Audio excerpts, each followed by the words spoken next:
ఎడారిలో సెలయేర్లు జనవరి 15. ఆ రాత్రియే యెహోవా అతనికి ప్రత్యక్షమాయెను. ఆదికాండము 26:24. ఆ రాత్రే దేవుడు ప్రత్యక్షమయ్యాడట. బెయేర్షెబాకు వెళ్ళిన రాత్రే ఇలా ప్రత్యక్షమవటం ఏదో యథాలాపంగా జరిగిందనుకుంటున్నారా? ఈ రాత్రి కాకపోతే ఏదో ఒక రాత్రి ప్రత్యక్షం జరిగేదనుకుంటున్నారా? పొరపాటు. బెయేర్షెబా చేరిన రాత్రే ఇస్సాకుకి దర్శనం ఎందుకు వచ్చింది?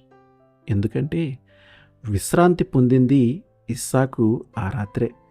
అప్పటిదాకా ఆ ప్రదేశంలో అతడికి ఎన్నెన్నో చిరాకులు కలిగినాయి. బావి గురించి దెబ్బలాటల్లాంటి చిన్న చిన్న చిరాకులు వచ్చాయి.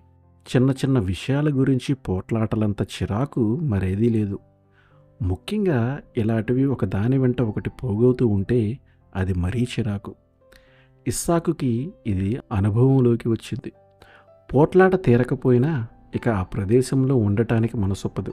అక్కడి నుండి వెళ్ళిపోవాలని నిర్ణయించాడు. స్థలం మార్పు అవసరమనిపించింది అతనికి.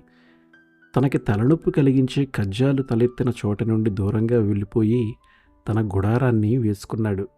ఆ రాత్రే దర్శనం వచ్చింది. మనసు ఏమీ అల్లకల్లోలాలు లేకుండా ఉన్నప్పుడే దేవుడు మాట్లాడతాడు. మనసంతా చిరాకుగా ఉంటే ఆయన స్వరం వినబడదు. ఆత్మలో నిశ్శబ్దం కావాలంటుంది దేవుని స్వరం. ఆత్మ నలుమూలలా నెమ్మదిపరుచుకున్న తరువాతే దేవుని సన్నిధి ఇస్సాకు చెవులకు సోకింది. నిశ్చలమైన ఆకాశమే నక్షత్రాలు కనిపించే ఆకాశం. ఊరక నిలుచుండి చూడు. ఈ మాటలు ఎప్పుడైనా నీ హృదయం ధ్యానించిందా? ఆందోళన చెంది ఉన్న వేళ నీ ప్రార్థనలకు వచ్చే జవాబు కూడా నీకు వినిపించదు. ప్రార్థన చేసిన తరువాత చాలా కాలానికి జవాబు వచ్చినట్టు నీకెప్పుడూ అనిపించలేదా? బాధతో నువ్వు పెట్టిన పొలికేకకి కలిగిన భూకంపంలో, ఉరుములో రాజుకున్న అగ్నిలో నీకు జవాబు రాలేదు. నీ ఆక్రందనలు అంతమయ్యాక, నిశ్శబ్దం అలుముకున్నాక, నువ్వు తలుపు తట్టడం చాలించుకున్నాక, ఇతరుల గురించిన నీ ఆవేదనలో నీకు కలిగిన దుఃఖాన్ని నువ్వు మరిచిపోయిన తరువాత నువ్వెప్పుడో ఎదురు చూసిన జవాబు వస్తుంది. ఓ హృదయమా, నువ్వు కోరుకున్నది నీకు దక్కాలంటే ముందు ప్రశాంతంగా విశ్రమించాలి. నీ వ్యక్తిగతమైన బాధల మూలంగా దడదడా కొట్టుకుని నీ గుండె చప్పులను ముందు అదుపులో పెట్టుకో. నీ జీవితంలో రేగిన తుఫానును మర్చిపోయి నీ తోటి వారందరికీ కలుగుతున్న కష్టాలను గురించి పట్టించుకో. ఆ రాత్రే దేవుడు నీకు ప్రత్యక్షమవుతాడు. ఇంకిపోతున్న వరద వెనకాలే దేవుని ఇంద్రధనస్సు కనిపిస్తుంది.